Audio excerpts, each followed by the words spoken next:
still chasing fire through the years half slow. Weights on my back, sweat in my eyes.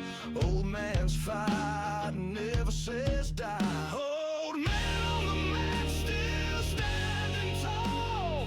One more round, yeah, I've heard it all. Grip the edge, don't let it slip. Strength in the soul, strength in the grip.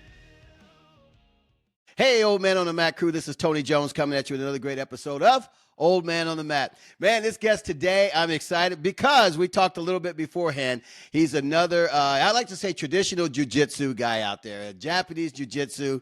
The heritage is there, and you hear a lot about jiu-jitsu nowadays, Brazilian jiu-jitsu and all that, but I love the traditional, and it's really cool, man. But with this guy has a serious credentials here. He is the chief instructor over there at Jukido Jiu-Jitsu Academy. Am I saying that right? I hope I am. You are. Oh, yes, perfect. Sir. And this man, he's an author, which is really cool. His book is The Founding of Jiu-Jitsu and Judo in America. Right now, we have Master George Rego. How you doing, brother?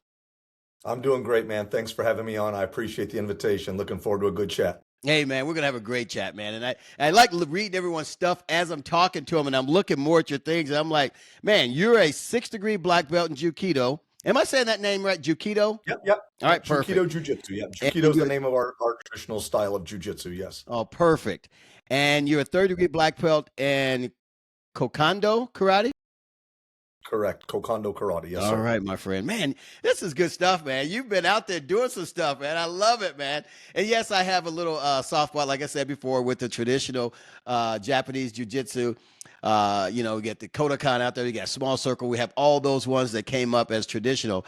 And then to talk to a guy like yourself, I've been stoked for a little bit, man. I have been, man. Well, I appreciate it. I hope it's not disappointing. I think we'll have a good conversation, and we'll see where it goes. Man, good stuff, brother. And you're talking about the way you look, man. You look great for being in martial arts as long as you've been. So when did you start in martial young, arts? man. Yeah, so I started about 8, 9 years old, late 8, early 9 years old. So I've been doing it, for 30 plus years, but I started very young. Yeah. Okay. Was it one of the stories, like I love the stories where, I was bullied for a while, someone punched me and I had to be put in martial arts and I learned it that way? Or were you just fascinated by all the old Kung Fu theater movies we used to have back in the day? Not that I didn't have a few scraps as a kid, but more the second than the first. Okay. Truth be told, I've told this story before, but for a new audience, the short version of the story is, I can't tell you where or why, but I can tell you that it was since basically, my parents would say since I came out the womb, basically, I was fascinated with whether it was Rambo movies, WWF pro wrestling, the old Jean-Claude Van Damme or Bruce Lee, anything combative. And I was just obsessed, and neighborhood friends, brother, were wrestling in the backyard. We're doing all this, jumping off the turnbuckles like we're Macho Man Randy Savage, right? And so my story was more that I was kind of fascinated with this stuff. And at some point, the interest kind of veered towards a martial arts direction. And my immigrant parents, particularly my mother, she saw how kind of over the top, wild, crazy I was with all things fighting and combat, wrestling, whatever it was. And she was kind of hesitant with the idea of me pursuing martial arts. But I kind of relented, didn't relent, rather. I kept pursuing the issue. And eventually, as the story goes, my father kind of told my mother, he goes, let the boy try it for a month or two. He'll get it out of his system. Yeah. And he'll quit and or something like that, Yeah. Yeah. And here we are. Oh man, what was your first when you walked on the mat? Were you just as fascinated, just like I'm in here now? I get to learn like the what Bruce Lee had and all that stuff. Were you just blown away at that age? Yeah, I really was. And it's interesting because again, as a kid, it's hard to articulate why certain things crystallize in your mind. Yeah. But I was not only fascinated with martial arts, but over time there was a particular dojo that was maybe 5-10 minutes out from my house.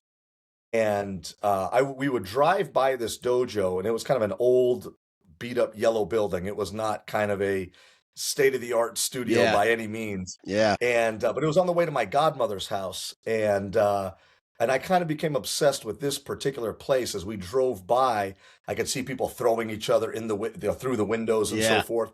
And this was the place I needed to train in. I don't know why, but I kind of envisioned a world that was in there. Okay. And I remember the first day I walked into the dojo, and I see in particular there was this young girl. She was probably 14, 15 years old, and she was just throwing these dudes around. Oh, man. And she was doing it in a way that even as a kid struck me as like, this isn't a couple of dudes taking some falls for her. Yeah. Like, she's mollywhopping these guys. Yeah. Yeah.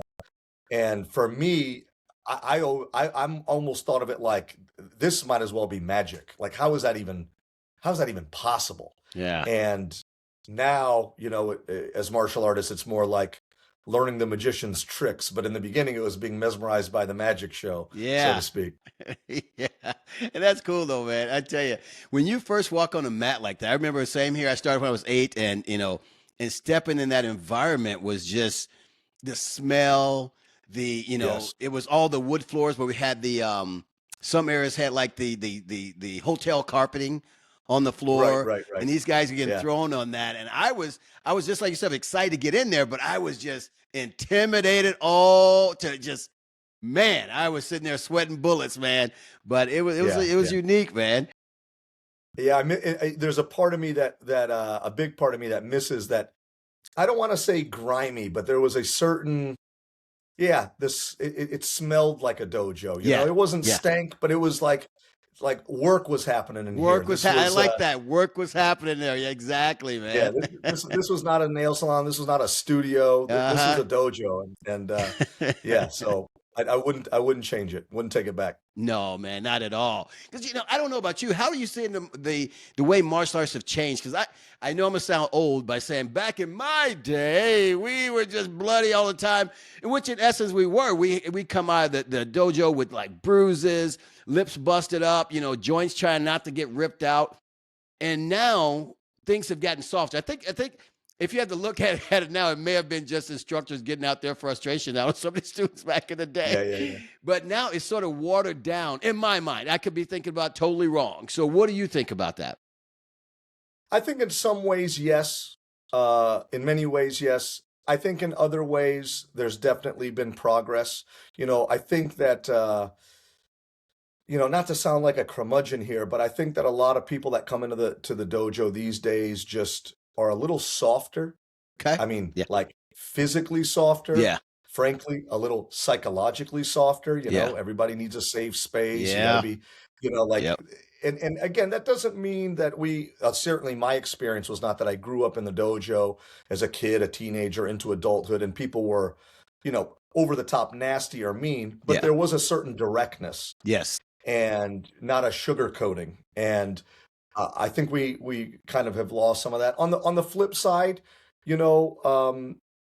I think about the way we grew up, and it was like I remember if an instructor saw you do something and didn't say something, Mm. that was like, oh my God, he didn't say anything. That must have been pretty good. Yeah. Yeah. There was Yeah. very little praise, Yeah. very little. It was more like this was wrong and these Yeah. are in the wrong place. You did this the wrong way. So for someone to not say something, Yeah. it was like, oh man, he just watched my technique and had nothing to say. That was like, Yeah. I wow, must be doing some amazing. great. Yeah. And now, if I'm being honest in terms of evolution of teaching, at least, I think there is something to, not that you need to be just praising heaps of Yeah. praise on people, Yeah. but I think it's a little better now. At least I try to be a little bit more like, hey, these are the things that you're doing wrong, but I want you to know, hey, you're doing this stuff right too, man. Yeah. And giving people a little bit more of a balanced picture. And that piece of it was very, very rare back in the day. Like getting yeah. any kind of Oh yeah. And real over the top positive acknowledgement, that didn't really happen too much. man, what was that, man? What was that? Yeah. Yeah, but you're right though, because thinking about those days, you're coming through all that, and you would get, I don't know about you guys, my instructor had a Shinai, he's walking around whacking you on the knees, and not crazy, but just more of Right. intimidation around the gym, and I thought it was Yeah. really cool. But, there was no, like you said, there was no, hey, that looks awesome. Do that again. It wasn't any of that. It was just, okay, I'm working through this. If he didn't say anything to me, I must be doing okay. I must be doing Yeah. okay, Yeah. and And again, my experience, like my sensei and my teachers were very very polite people, but very firm people. So I don't want to create the impression that it was like I don't know what's that movie which with the one? The drill old kung sergeant. fu movies, yeah. Yeah. Full Metal Jacket. I was thinking, right? Yeah, It yeah, wasn't okay. like No. you know, but at the same time, yeah, I mean, for I remember doing throws and so forth, and you're just waiting for like, okay, here comes the checklist of the 7 things I did wrong, and that was just regular. Yeah. And for an instructor to not say anything in and of itself was like that was praise. It might as well. So for someone once a year to go like, hey man, you did that pretty good. It Yeah. was like, wow, that was amazing. I'm the guy. And I don't know if we could get away with doing it that way now. People No. need that little bit more No. positive reinforcement these days. No, you're absolutely right. And the first time that I got, like, I would say, like, considerable amount of praise, where I was like, wow, I'm doing something. When I went to college, I was a black belt in Kodokan Jiu-Jitsu. So I was trying to find something else, to blend into. And I got into judo and hapkido. We were doing our warm-ups, doing all the falls. And Grandmaster Podcast watched Tony do fall. He says, that's how you do. Yeah. And I was like, Felt like $1,000,000. yeah. Yeah. Check it out. Let me That was sit a on the big side and deal. pump my chest a little bit. Yeah, but that was a big deal, to not only to like here's the model of what it's supposed to be like. It's that the culture of growing up in a traditional martial arts dojo. That was like that kind of endorsement Yeah. is what a great feeling. And Yeah. and in a weird way, maybe that's it right there. Where like because it was so rare, when you got it. It was so meaningful, right? When your sensei does say like, "Hey, look at Tony," or "Look at the way he did this technique in front of the group." Yeah. It was like it meant so much because it was such a rarity to get that. Like, hey, this is not only correct but correct enough Right. that I'm going to have this person be the model for everybody else. So if you overdo the praise, it like devalues the currency, right? Absolutely. Oh man, absolutely. And we saw it because I had a gym for 10 years out there in Illinois, and we had to do that with the children. You have to do this, softness and things. And I get it. But things have changed, and I'm not knocking it all. I just look at the difference from fighters to now. But I will punch a little bit at the Taekwondo world. Just a little bit. Okay. Because, back when I came through the ranks, one guy that I can remember back from college days, his name was Keith Rump. He was I think a 4th degree in Taekwondo or whatever, something like that. But he treated Taekwondo like they did back in the 80s as karate, as self-defense. And the guy was very good. And now you see it going through, and it's more of and I don't want to bash him once again, but I will punch at him. I know. They're watered down. That everyone gets a belt, and these kids are coming out as black belts, and you see this, and I'm just thinking, but you may make a lot of money, and nothing's wrong with making money from your school. However, is your product right? Is your product good? And I see the nowadays Taekwondo coming through, the product isn't that good. From what I've seen, my humble opinion, that's it. Listen, Tony, I'm with you there. Listen, I'm sure like every style, there are exceptions here and there.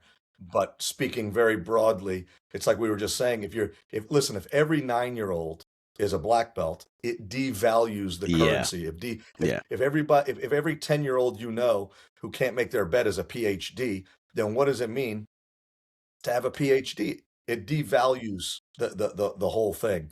And I'm with you. Listen, everybody, if you're running a dojo, running an academy, a school, a gym, you got to be able to make a living. But my personal feeling, again, coming from a traditional Japanese martial arts background, is nothing wrong with making a living, but you can't prostitute the art to make a buck. And for people like me, I'm sure like you, this is a vocation. It's not just a career, right? Like there's a calling, there's a purpose to this. And the running of the school is kind of embedded within that vocation. But if the school didn't work out, we train out of the garage. Yeah. Like this is a path. Yeah. And not willing to the insistence to not kind of allow allow the profit or the student retention to not that you don't want profit or Yeah, student what's wrong retention, with it? but to again, because in some sense, if you're giving that 9 or 10 year old a black belt or whatever, it it it's it lacks integrity because you're telling that kid that he's able to do something that he's not That he able to can't do. do. Yeah, absolutely right. Right. Absolutely right. So in terms of integrity and having a sense of veracity, truthfulness, and keeping the integrity of the whole thing in place, it's important to have a balance there for sure. Oh, absolutely. Just listen to what you're talking about. I think that's probably why you have what the oldest school in for self defense in Florida, right in that area. Yeah, in our area, yeah, we've been around the longest for sure. We started our school in '99, and Yeah, as you know, in the martial arts industry, we've seen, yeah. geez, in Flagler County, we've probably seen 20 schools come and go. Oh yeah. And You know, you just stick around so like they, that, you're doing something right. You know. yeah, yeah. I Well, saw we your try. I saw your videos. I was watching it because I like to, whoever I have on as a guest, I like to look on them a little bit and see, as I call it, stalk. So I was stalking your page, and because it just blew me away when I found it, and I'm just like, hey, that's Japanese. All right, some old school stuff in there, man. So I love the. Yeah, well, I always tell people that our jujitsu, our style, Jukido Jujitsu, I think of it as like modern day old school jujitsu, There you if that go. makes sense. I know that It sounds like does. an oxymoron, but like because people talk about jujitsu, and well, because you're well versed, but like, well, the arts kind of evolved in this direction, and or in the case of judo, it's evolved really heavy into an Olympic sport, and kind of they've taken these detours. BJJ went really, really heavy into not only groundwork, but now like the sportified groundwork. And the kind of the exit ramps is the mental model that I use is like Okay. you had this art and there's different off ramps. And I just say like, we just stayed on the main road. Like we didn't try to change what the original purpose of the art was for. And that's not passing judgment on other people because there's Absolutely not. Yeah. amazing people that are doing it their way and God bless them. But for us, for the way that we approach things, it's like I think about at the very core of this stuff, there's so many beautiful things that can come from martial arts, but at the very core, this is a self-defense art. Absolutely. It's a fighting art. Yeah. And in the case of jiu-jitsu in particular, it's the idea of the smaller man being able to handle himself against a bigger person in a real world context. Now, real world can be a sexual assault, could be a police officer, could be a kid with a bully, could be any number of things, but it's got to work for the real world for self-defense when you don't have the physical advantages. And so we kind of keep that old school jujitsu idea, but we're not blind to modern improvements in training or new ideas or new modes of attack. So we kind of stay down that path. Okay, I like that. I like that. Well, on that same thing, now have you have students that come in that want to be more of a sports? I want to go get some, to this tournament. Do you have a system for those guys who want to go to tournaments and do like the Brazilian Jiu-Jitsu style or whatever, Taekwondo, karate tournaments or something like that, a tournament style as opposed to just self-defense? Yeah, so this seems like it should be a simple answer. I think the short version of the answer is the honest truth is that either due to the way we market or our reputation, I don't get actually a lot of people that walk in the door going, "Hey, I want to be Mundial blue belt world champion or something." Okay. We don't.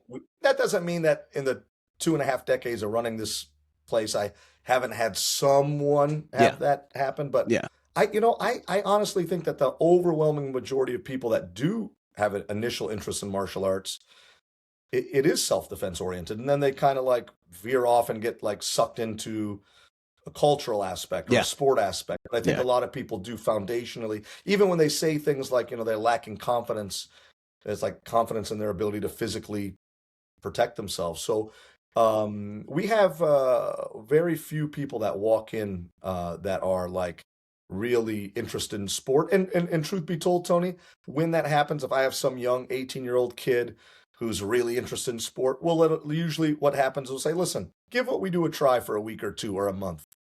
If at the end of it, you go, this is cool, but it's not exactly what I'm looking for, God bless you. But what we won't do is tell you that we're something that we're not. Yeah. We're not trying to prepare you to be an Olympic Taekwondo champion Yeah. or anything like that. So we part of I think our success is that we know what we do, but we also know we're not trying to be Yeah. we're not trying to be the whole menu, Yeah. right? Where Yeah. we're doing everything for everybody. No, we have a pretty comprehensive curriculum as a traditional jiu-jitsu system. And, we're doing strikes, throws, groundwork, disarms, doing a lot of stuff. But it is geared towards a more kind of comprehensive self-defense approach as opposed to a sport-based approach. Okay. I like that. Yeah. Yeah. It makes sense. You know where you are. You know who you are. Period. And that doesn't mean, Tony, like I sometimes, at least in our system of jujitsu, a lot of people, when they hear self-defense, they think that means like so meaning because it's not sport oriented, that Okay. means that there's not competitive training. Yeah. And I try to dispel people of that myth all the time. We're very big into pressure testing. We're very big into what we call randori, Yep. which Randoring, is yeah. essentially sparring. Yep. Right. But it's not so much for like, well, this is a legal grip, this is an illegal grip, or that's a Yeah. 2-point move. Yeah. That's a one. It's like, hey man, we're gonna go for 30 minutes, Let's or every go. 5 minutes, new partner. Yeah. And so you are developing those kind of the glue in between the techniques so that you understand how to Okay. apply the things in a variety of different ways. So there is competitive training in the sense that it's not role playing all the time. You are, but it's not for medals and trophies. And Gotcha. at least that's not our primary focus. Yeah. Okay. That's Even though I've good. competed a little bit in the past, but self-defense is definitely the main thing that we focus on. I feel you. That's good, man. Because I look at some of these things out there and some of the arts I go through, and I see some, especially going from, like I said, traditional, doing all this, and then going to Brazilian Jiu-Jitsu. It was to me a night and day, almost, just because of the way they train, the way the other ones train, where I was used to training and going into there. It was a different mindset, because I like the way the traditional is, where back in the day, I keep talking about back in the day. Yeah, we're old. it's I all right. don't do those anymore, but back in the day, we went. Our sparring rondoring was a fight. You basically fight for 30 minutes or whatever, and you're talking about the snake pit. Putting guys in there. I know, go Yeah. another one come in, another one in, and then Right. that was what it was. So that's how you got the bruises, everything. You can test yourself in that world because of course, we weren't trying to kill each other, but guess what? We were Correct. trying to win also that day. Yeah. Yeah. But when going to Brazilian Jiu-Jitsu, it was the same aspect, but a little bit different. It was more sport grappling, but it was really hard. You know what I mean? It was different. Have you tried the Brazilian Jiu-Jitsu side at all?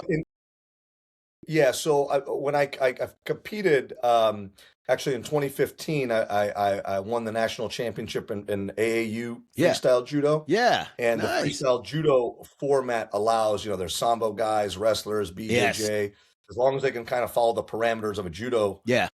uh, tournament, then all is in. So I've had some exposure to the feel of different types of grapplers and so forth. So absolutely, yeah.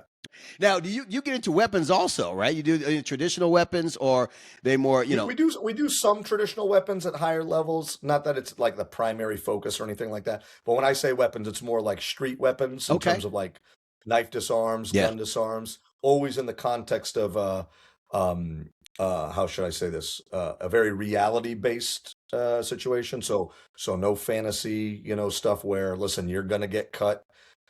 Avoid this at all costs. Do everything, but this is kind of the last of the last of the last resort, so that you have better to have something, some ideas of what to do, as opposed to go, well, if a guy's got a knife, you're pretty much cooked. right. We right. try to make sure that, again, in terms of modern self-defense, not to sound like a broken record, but I get you. people are quick to grab a knife or a gun or a stick or whatever it is, and that's definitely a part of the curriculum as well.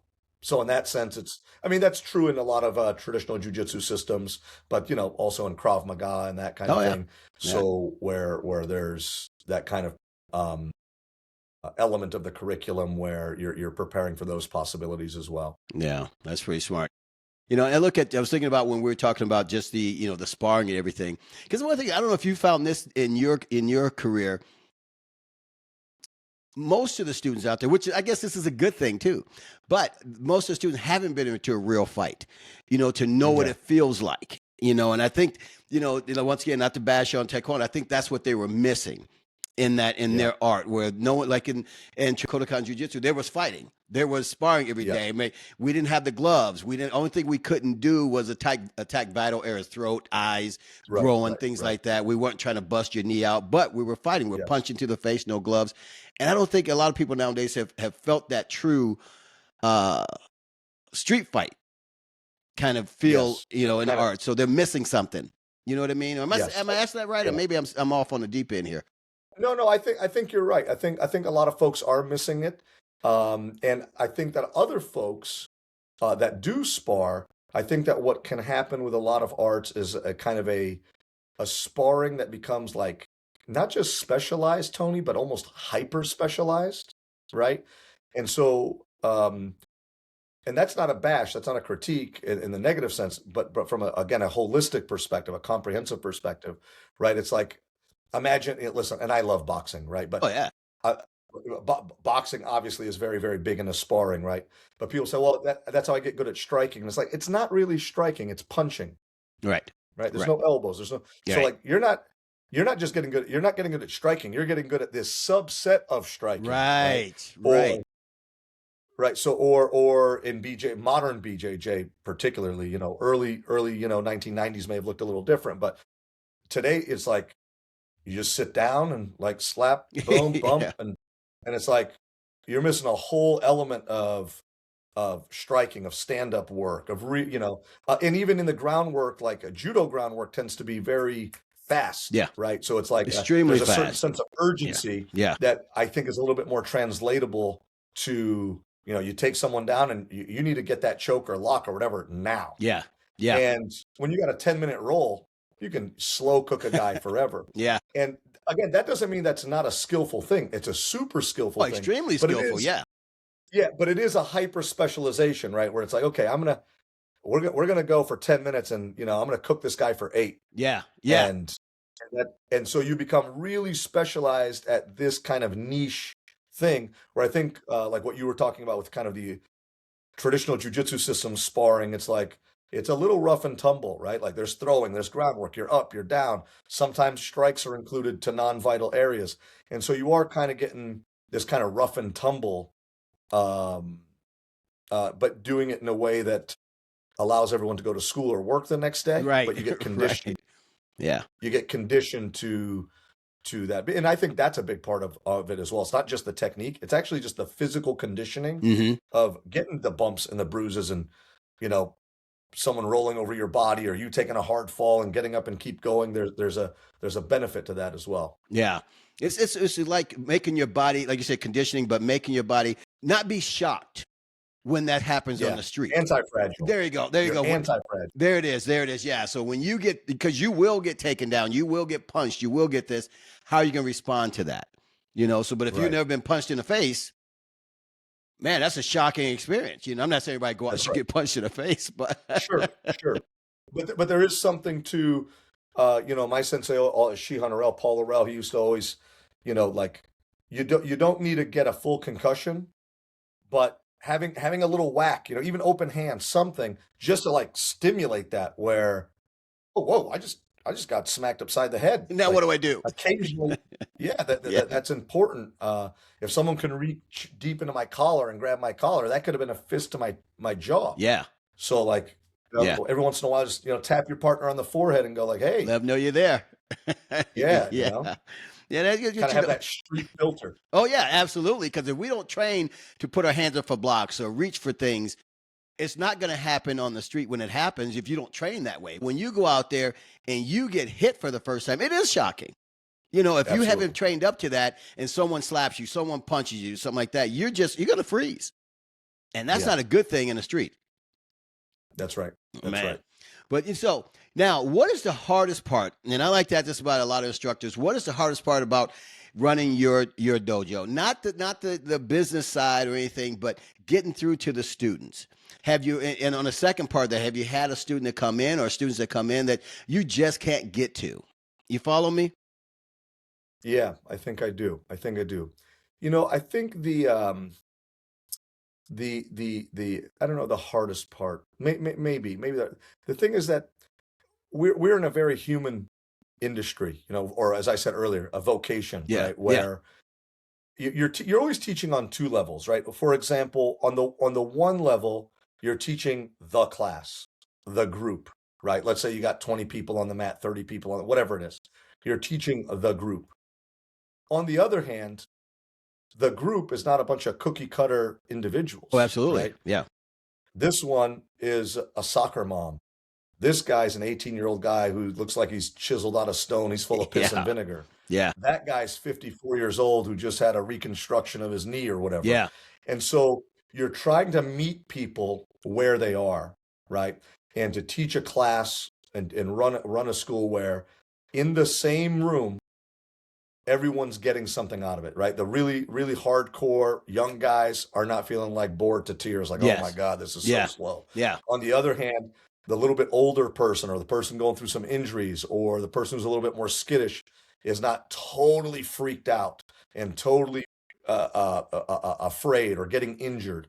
And kind of managing this is where teaching is really an art, where you have to be able to touch each of the individuals while still keeping the kind of the unity of the group. And I think that this is definitely a challenging thing, a daily challenge, not in a negative sense, No. but it is keeps you on your toes. And then the second part of your question was about not being able to reach someone. Is that right? Yeah. Not being able to reach. Have you had a student come through that you really couldn't reach or help? I would say few and far between, but if I'm being honest, it happens. Yeah. It happens either because they're not in the right place, right? Maybe they want something out of this that we're not providing. Sometimes you'll have a young guy comes in and maybe he fancies himself a real badass. Yeah. And then and then the 15-year-old girl starts choking him or throwing him around. And so now he's got a choice because this just destroyed his mental image of who he is. Yeah. So he either has to humble himself and go like, maybe I'm not as bad as I thought I was. Yeah. Yeah. Or I don't like the way that felt. I'm not going to keep myself in an environment where I can't feel like the alpha male. I'm out of here. Yeah. Yeah. False sense of things like that happen. Yeah. Or sometimes you have again, we try to cultivate an environment in the dojo where we try to have a big tent. But occasionally, listen, man, you do have people that are how should I say, they're almost like cancers, right? They bring down the energy in the room. You have to cut it out, You've man. talked to them 4 or 5 times, like, hey, man, everyone that works with you is getting hurt. Yeah. It's not everybody else. If you've worked with 10 guys and 10 of them walk away hurt, you're the problem. You're the problem. Exactly. And you try to, you try to work with these folks and try to smooth out the hard, rough edges. But if at some point, it becomes a detriment where now people are leaving the school because of that person. Yeah. Then at some point you go like, hey man, maybe this isn't the place for you. But my experience has been that most of the time, at least in traditional martial arts, more often than not, given a long enough time scale, the art kind of does a good job of weeding these people out. Yeah. I get you, man. That's good. Good answer on that. That was not a test, by the way. Anyway, now speaking of your testing, how do you guys handle your testing? Do you guys do the traditional testing where there can be someone that fail a test for sure, and they can't be promoted? Have you had that? Yeah. Listen, so we don't. Yeah. So short answer, yes. Slightly longer answer is like, as a teacher, if someone is failing a test, it's a failure on me too. Okay. Right? Okay. We're not preparing people to fail. We're trying to prepare people for success. At the same time, in our dojo, in our association, there's no testing fees. There's no financial incentive for us to kind of just move people along. Yeah. So it is a genuine test. It's not a graduation. Mm-hmm. It's not just a formality. Yep. It's like, you listen, sometimes occasionally you'll have someone who looks like a stud on the mats day in, day out, but then you put them under, the bright lights of the test. Yeah. And they don't perform the same way. And you go, you know what, let's revisit this again in a month or two. Let's tighten some things up. And then other times you have someone who's, they're kind of under the radar good, but they're nothing to call home about. but then you put them under pressure and that person comes alive. Yeah, they shine. I And see it's that. like, yeah, you go like, whoa, where's this person been? So testing is not just like an evaluation of what people know, but it's an evaluation of where they're at, spiritually, and I don't mean that in a religious sense, but like their fighting spirit. It's a demonstration of like, okay, do you know these things in the curriculum, right? Traditional Japanese martial arts and had like, hey, you need to know this throw, this Yep. technique, this Yep. You had technique. to go down the list. But Yeah. there's also an element of not just, hey, let's go through the Rolodex of techniques, but let's see how you apply this in gradually increasing chaos, Yeah. if that makes sense. Yeah. Makes a lot of sense. Okay. And have you had to fail any Peter? Have you had to fail people and say, you know what? Next time we'll see. Yes, sir. Yes, sir. Yeah. So yeah, I have. We had a young man years ago who comes to mind. I think about him because when we do black belt testing, we do it over about a 6 month period. There's about 6 tests. I have people write a paper. It's a very long process, and this young man went through all of it and didn't quite make it. And it was kind of a make or break because it's like, hey man, we're gonna wait a year and try this again. And he had gone through like this very difficult process, and I'm happy to report that he did end up doing it again. But it was definitely a crossroads moment For where it's him, like, yeah. am I, because you're dealing with not only the physicality of it all, but also having to walk back into the dojo and that internal, like, people are looking at me, I didn't make it. This guy made it, but I didn't make it. Yeah. It can be real tough for people. It Oh can be yeah. real tough, but I do think that, you know, I do think that it is, especially at that level, at the black belt level, that it is, I view myself and I think the best teachers and people again that think of this as a vocation is you're both preserving something and passing something on. Yeah. And and you cannot, you don't want to, like if it's substandard, then it's substandard. It is what it And you is. don't want that to be what gets passed on. Right. So people need to, and I, again, it creates, like we were talking about earlier, when that young man does get that first dan, that first degree black belt, it's like, man, I went through it, man. Yeah. This, no matter what happens in life, they can't take this from me. Yeah. So it really means something. Yeah. So That's awesome. the fact that he did fail, I think the first time made it even more significant the second time. Now, when he failed that, did he step away from martial art at all? Did he step out of classes for a little bit, or he just came back in and rocked it, man? I mean, listen, it was a tough period. Yeah. And, we had some long conversations, but he did end up sticking around That's cool, until man. he went off, to college and Yeah, so that's forth. different. Yeah. But yeah, it was tough. And listen, we've had people who have not made it during a certain test, and yeah, those people sometimes fade away where Yeah. it's like it's a real hard blow to the ego for that to happen. And Yeah. I get it. And I get it is tough. Yeah. It is tough. Yeah. But at the same time, I don't want to create the illusion that, we're failing people all the time. We're trying to, most of the time when people have the opportunity and the honor to get to that point, it's because we as teachers think they should be good to go. Yeah. But, it's kind of, it's like game day. Until game day happens, Yeah. we'll find out. Yeah, we'll find out exactly. Yeah. Yeah, and I get it, man. It reminds me of one time I had a fellow student, and it was a kid. It was doing our kid program, and just like yourself, and I love how you said you had them write papers, and that's old school right there. It's not about just this technique; it's philosophy behind things. And so I'd have the kids write a paper. They're nothing crazy. Just something small. Yeah. It has to be a full page. Mom and dad Right. can't write it for you, and I talk about it. It was talking about it for, testing's coming up. This is months out. This is the day. Remember your papers. And so Right. testing came, and all the kids brought their papers in, and they sat there, and after the class, after the testing portion is going to technique, I'll have them all read their papers. And that's when they get their belts. Right. They're kids, and the one kid. This kid, he sat there, called his name. I'm not going to say his name here. I'll say Bob, Yeah, because I don't think I've ever had a kid called Bob, So Bob, and I said, it's time to read your paper. And he sat there. And I said, you okay? What's the matter? And he says, I didn't do my paper. I said, oh. Did you know about it? Yes, sir. All blah blah blah blah blah. And uh, so I pulled him up in front of everyone and just talked to him in front of everyone, trying to see everyone so they can see why he's failing. It's why Right. why I'm not letting him be promoted today. And and it was a touching moment because after that, all the kids came up and hugged on him and told him, "You're going to get it next time," and all the things. And he did do the techniques right. It's just he didn't do that part of the testing. But the problem I had was the dad. The dad, after everything was Right. over, went to shake his hand. Oh, Black, great. Thanks for coming out. He refused to shake my hand. He called me up that same Mm, day and pulled his kid out of the school and everything else. yeah. And that broke my heart a little bit. That's unfortunate, Yeah. because I think you did that kid a favor, Yeah. right? Yeah. You did that kid a favor because maybe even the kid, the next class he brings it in, you have him read the paper, boom.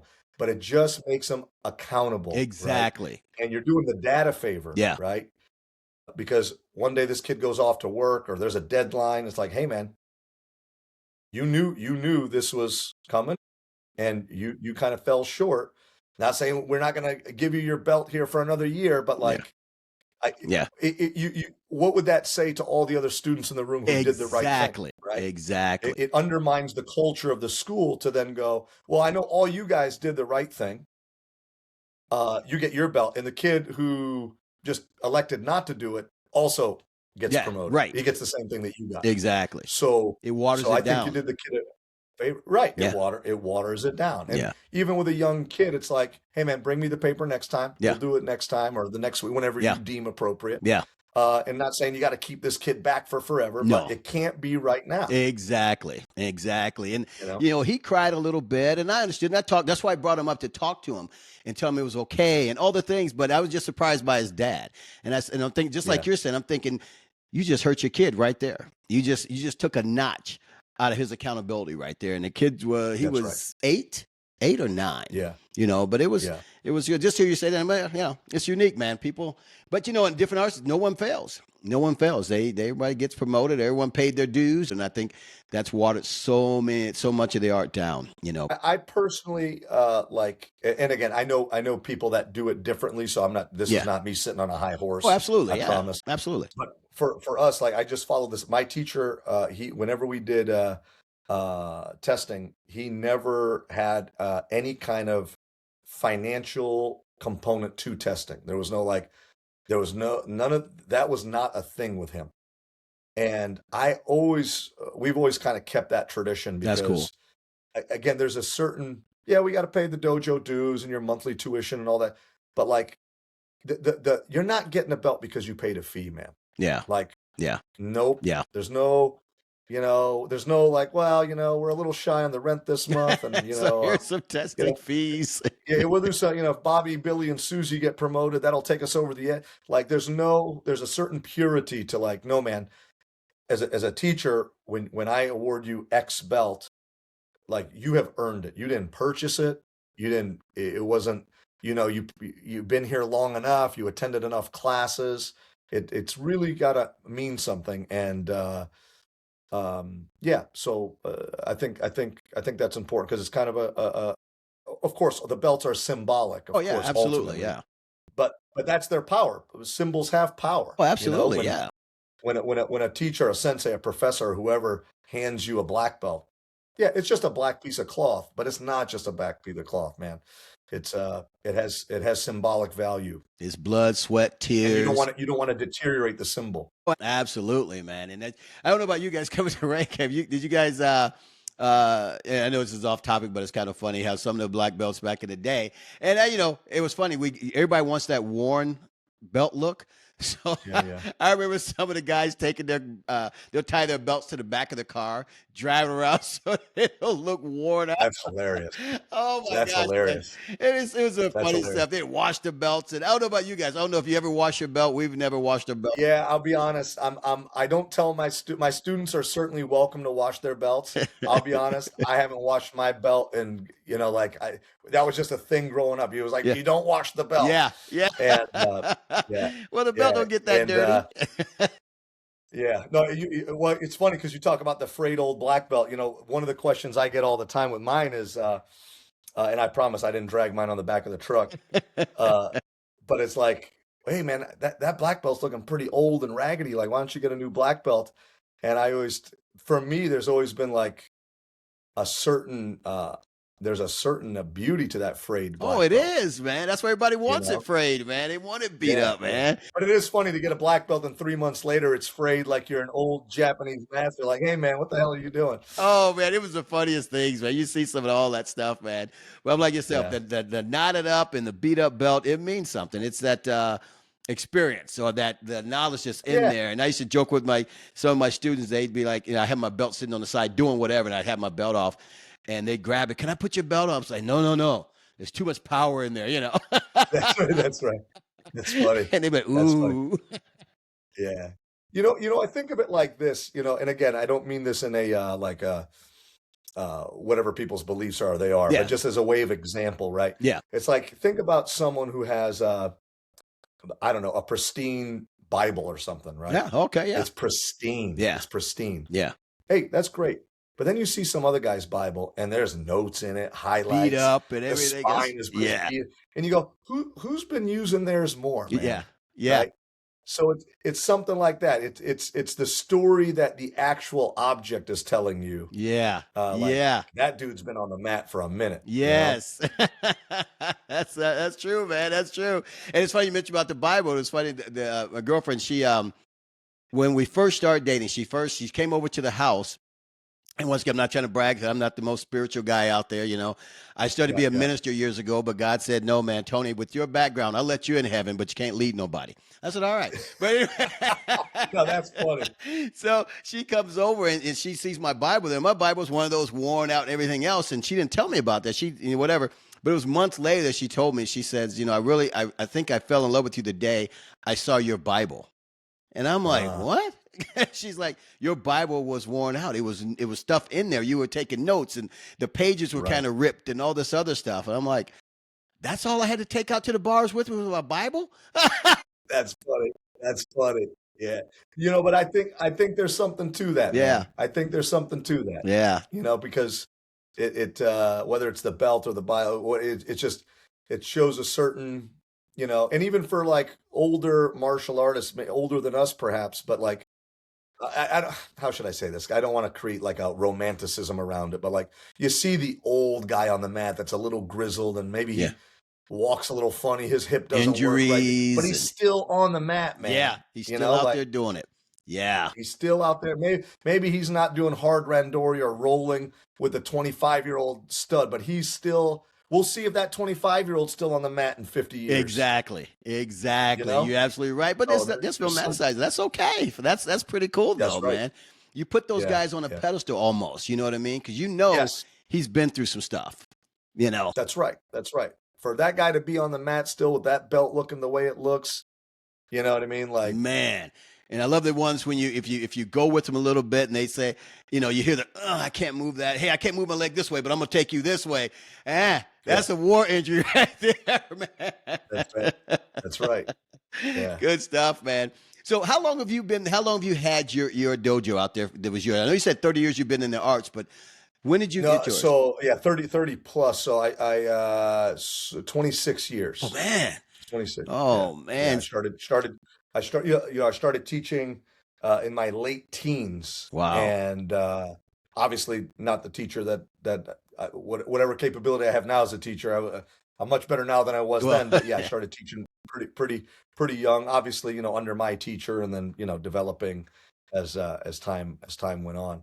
But yeah, it's been. But I started training young, started teaching pretty young, and yeah. The rest is history. That's rest is history. And still making it, my brother. Still making some history, That's my it. friend. Wow. Amen. That's cool. Now, do you have like a lot of police officers in your gym at all, in your studio? I know I say gym a lot, Yeah, but so studio, yeah. yeah. No, so in our school, in our dojo, we do have some police officers. Actually, years ago, one of our local police departments, we had a program that we had exclusively with them, where we Okay. were teaching. We had a class just for law enforcement, Yeah. and so we actually did something like on an official capacity with their officers some years ago. Now we've kind of there's always administrative changes and Yeah.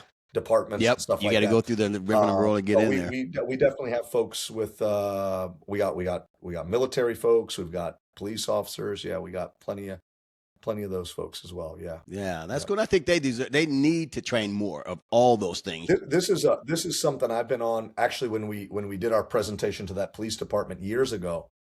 One of the things that we did was kind of a cheeky little informal survey with them where we go like, hey, how many of you have had to shoot someone on the line of duty? Right? Nobody had to shoot anybody. How many of you have had to pull your gun out in the line of duty? A few hands go up, right? How many of you have had to, pull out your firearm in the last month with really thinking that you might shoot some? Maybe one guy, Yeah, right? yeah. And then I go, how many of you have had to place your hands on another human being Mm. in the last week? All the hands Everybody. go up. Yeah. Right. And so the point I was trying to illustrate with them is like, listen, if you've got the firearm, you should be training with it. Absolutely. No doubt. Amen. Yeah. Be as good as you can be. Having said that, given the amount of time that you spend, even if people are compliant, right? Physically putting your hands on people, asking people to put their hands behind their back, ensuring that they have to comply. Yeah. The idea that you're not training is crazy. It's crazy. Crazy. It's like, so you got some of these guys that are on the shooting range every weekend, and God bless them. If they carry the firearm, they should be shooting. But you're on the firearms training every weekend, but you do nothing in terms of hand-to-hand stuff. Yeah. Yeah. And that's crazy to me. That's insane to me, Yeah. man. I tell you, I couldn't be a police officer nowadays and doing the things they do. Trying, putting hands with guys. Come on, man. I'd have to train, man.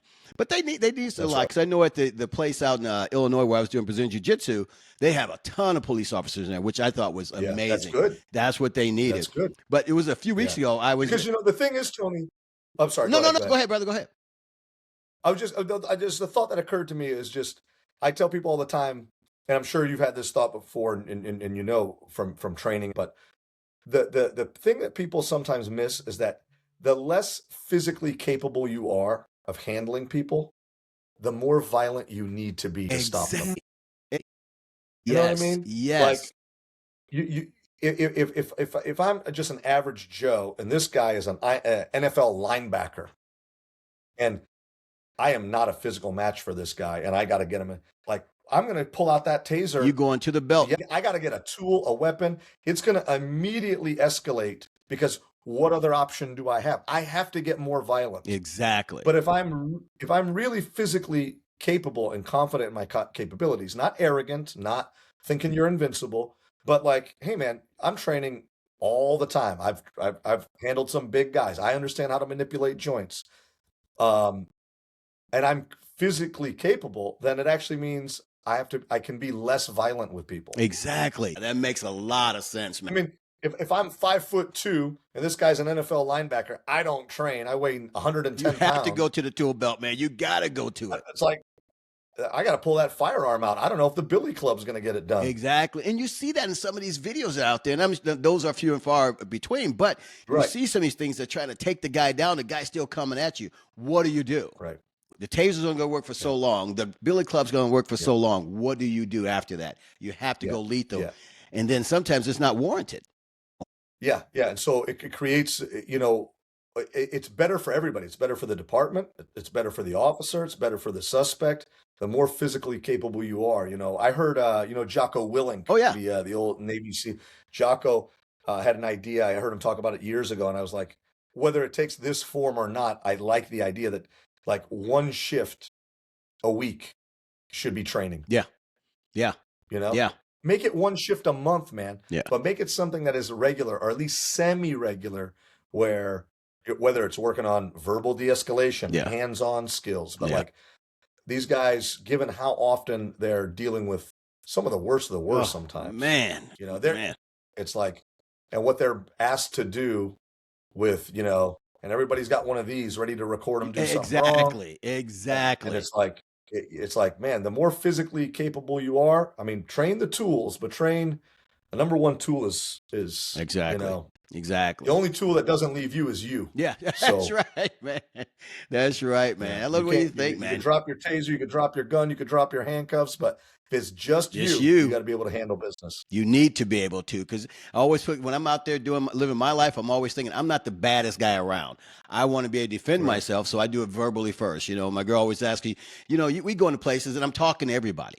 At least you can tell I talk a lot. So I like talking to people, get to know people. But it's my way of de-escalating any situation, anything that goes down. I want to talk to you. Let's have a good time. Right. Those soft skills are some of the best self-defense that Man, there is. in a heartbeat, man. That's You why I know? smile a lot. Yeah, that's right. Situational awareness, being able to verbally de-escalate, having your own ego in check to go like, man, we don't. It'd feel real nice to strangle this guy, but it ain't. It ain't. It's not worth it, you know. Exactly. And yeah, that. All those things apply, especially for law enforcement. Man, law But for all enforcement, of man, us. I commend those guys. I was in Gatlinburg, Tennessee, and out of all the things, I hit a bear. A bear. A bear. Hit With a your bear. with your driving? Hit it with my driving, man. At night, we're in the car driving. It was crazy. Whoa. There's pitch black out on this road that's going into Gatlinburg from Pigeon Forge. I don't know if you have been that area at all. Yeah. Yes. Chattanooga, not yeah. Yeah, it's dark out through there. So we hit this bear. So, pull over and everything, make the call. The police come out and everybody comes out. And one of the officers pulled up with a little tension on him. You know what I mean? And I don't know why, but it maybe had to be that guy. But, the more we got to talk, and so they're giving us a ride back to the hotel because the car's got to get towed and everything else. And so I told the guy, I said, hey, I have weapons in the car because I carry guns. I'm a concealed carry. I do all the whole thing. So I have weapons on me, whatever. I said, hey, the weapon's there, this. And he says, you mind if I take the weapon? I said, I'll take it off, whatever. And he says, any reason why you carry so many guns? I said, well, I'm all about self-defense. I used to teach self-defense, blah, blah, blah. And so he heard that and he says, so you teach self-defense? I said, well, I used to, I'm a martial arts, blah, blah, blah.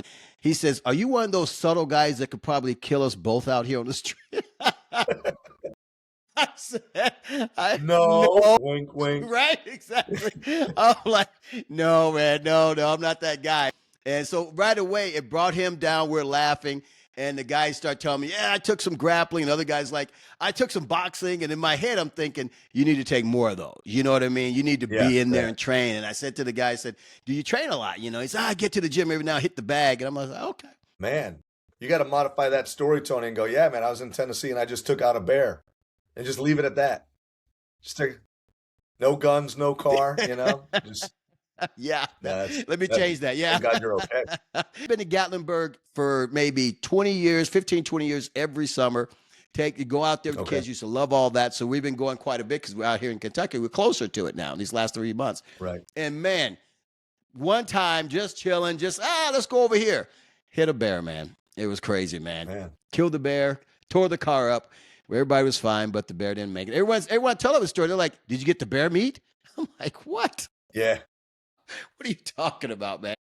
See, I told you I could talk a lot. Make a gi out of it. You're going to come with your bear skin gi, like a barbarian. Walk in the dojo, be like, yeah, let's go.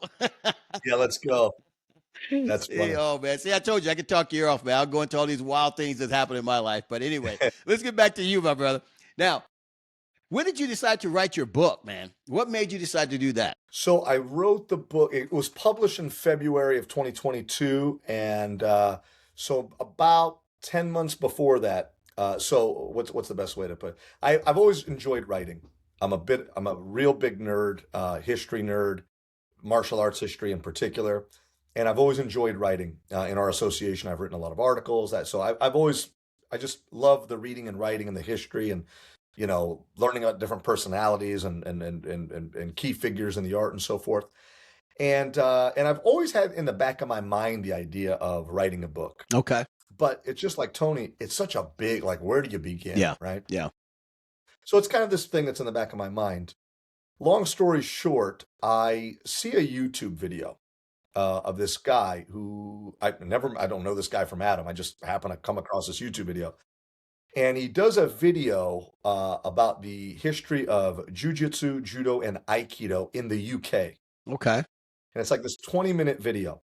Now, that time period that he's talking about where the very first Japanese made it to the West, Okay. actually in the London area, is one of the parts of Jiu-Jitsu history that I love the most, and I know it well. I know it very, very well. People like Yuki Otani, who he was known as the Pocket Hercules. He was Okay. doing what people would think of as Gracie Challenge matches 100 years early, like fighting these guys in music halls and just I've just loved that time period in history.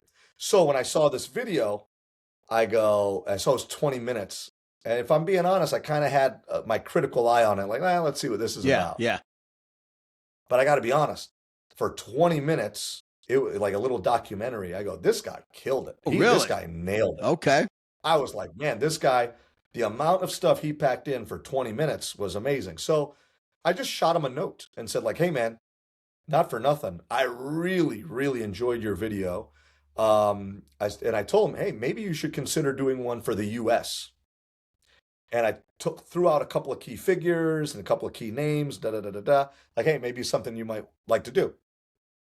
A couple days later, he writes me back and he goes, actually, I was kind of thinking about doing something like that, but I was thinking about writing a book.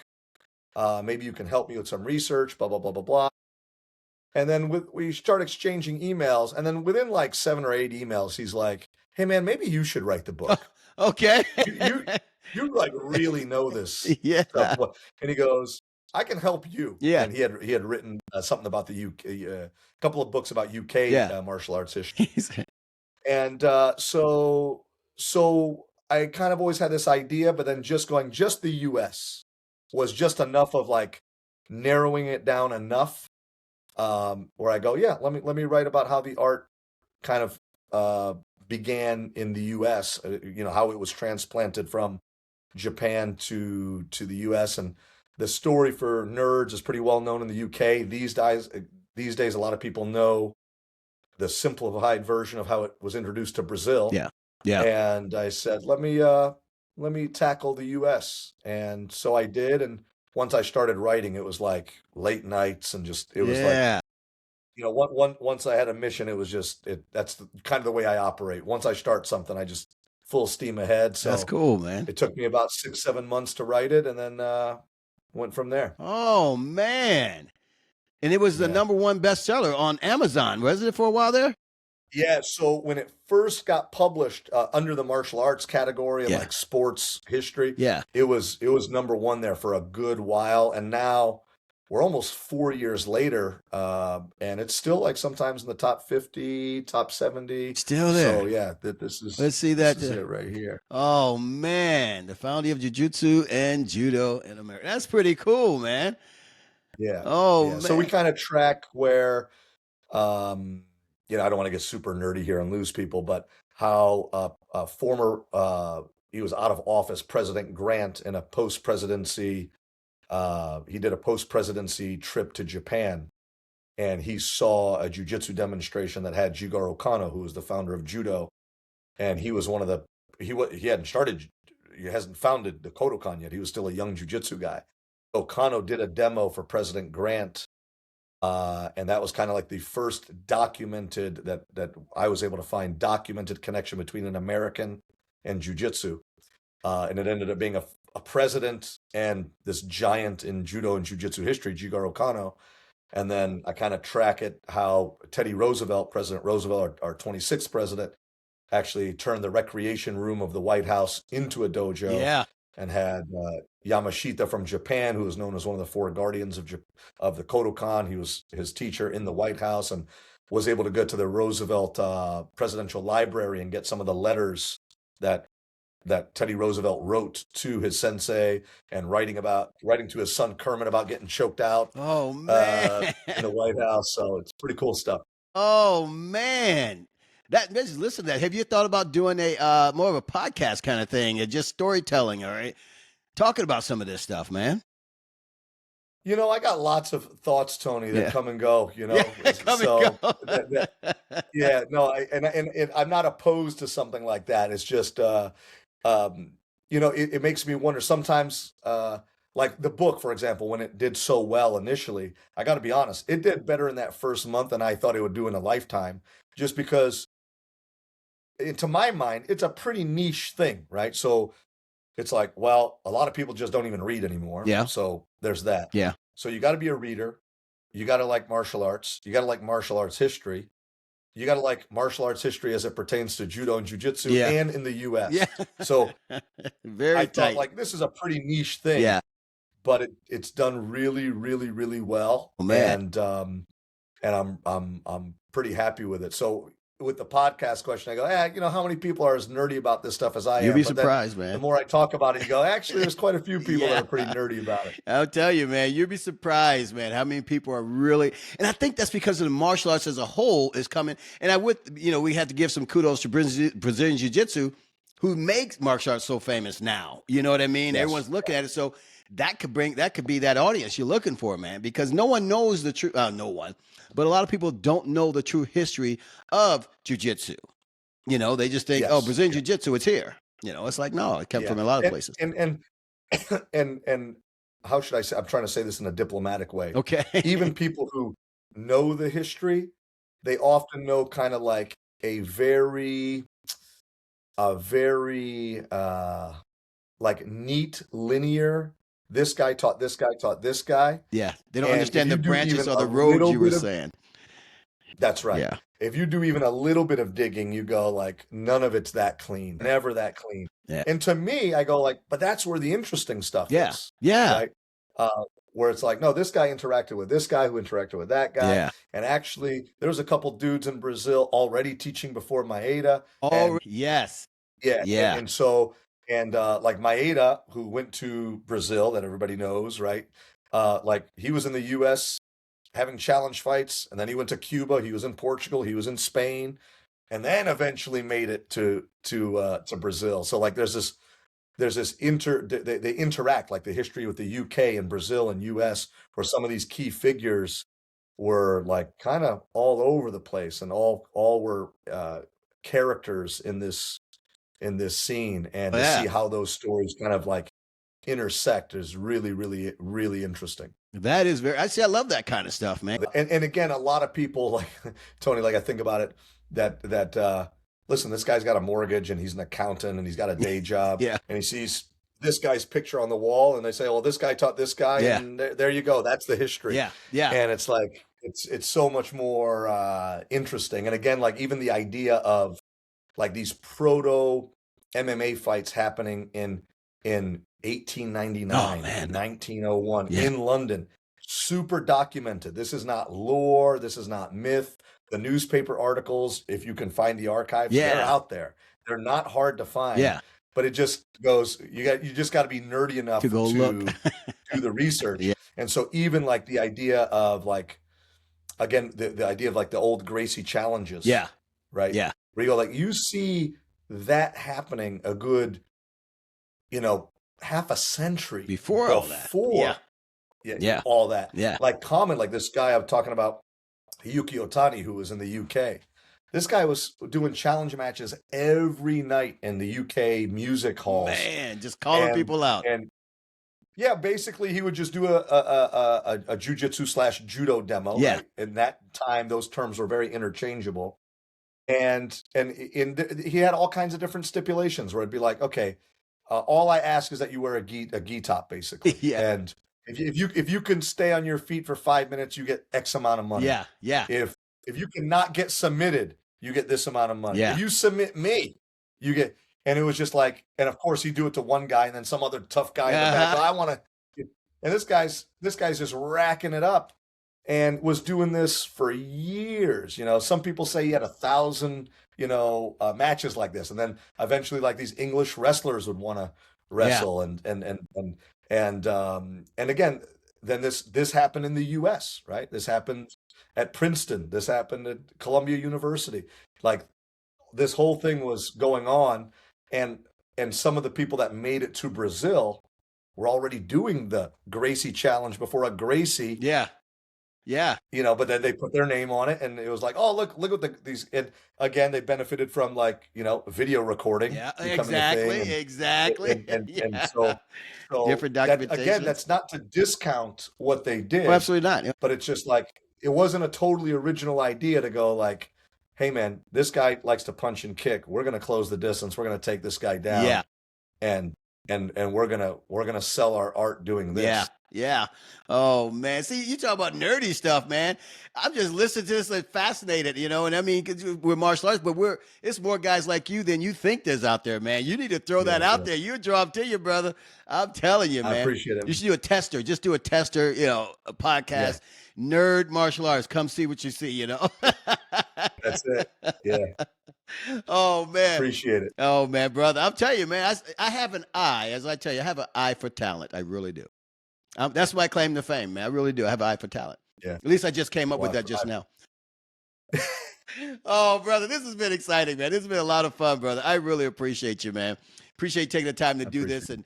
And one other question for you. Now, you're a full-time martial artist, right? You're a full-time school owner. That's it, man. That's right. How long have you been That's doing right. that Yeah. full-time? It's 2000. I started the dojo in '99, but about 2003, 2003, 2004, 2004. Okay. 2004. I got our own commercial space and have been doing it full time, whether it's writing books, teaching, doing privates, training, writing about this stuff, reading about it. This is I tell people all the time, I'm a big believer that you got to become a monk for something in this life, whether it's music or art or yoga or martial arts or whatever you're painting, whatever your thing Yeah. is. And I tell people all the time, I'm the luckiest guy I know. I get to do the thing that I most Yeah. love.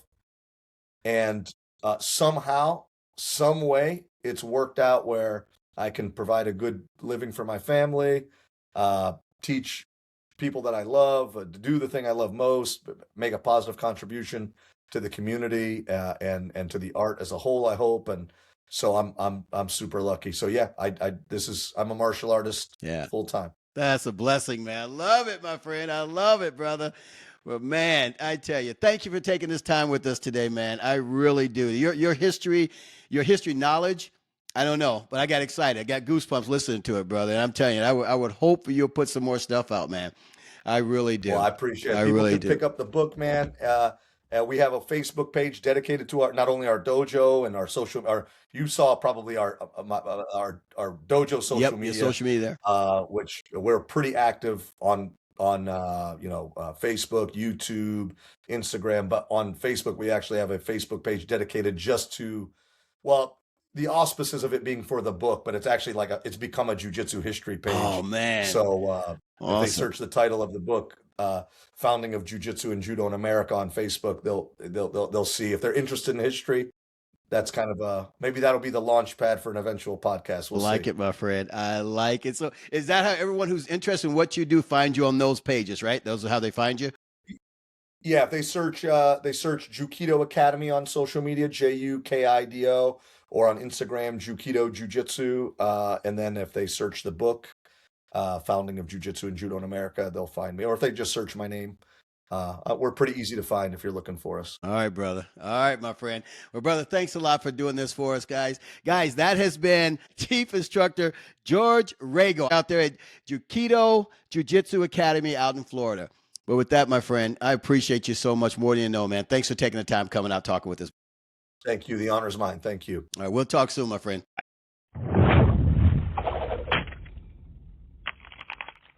Oh, man.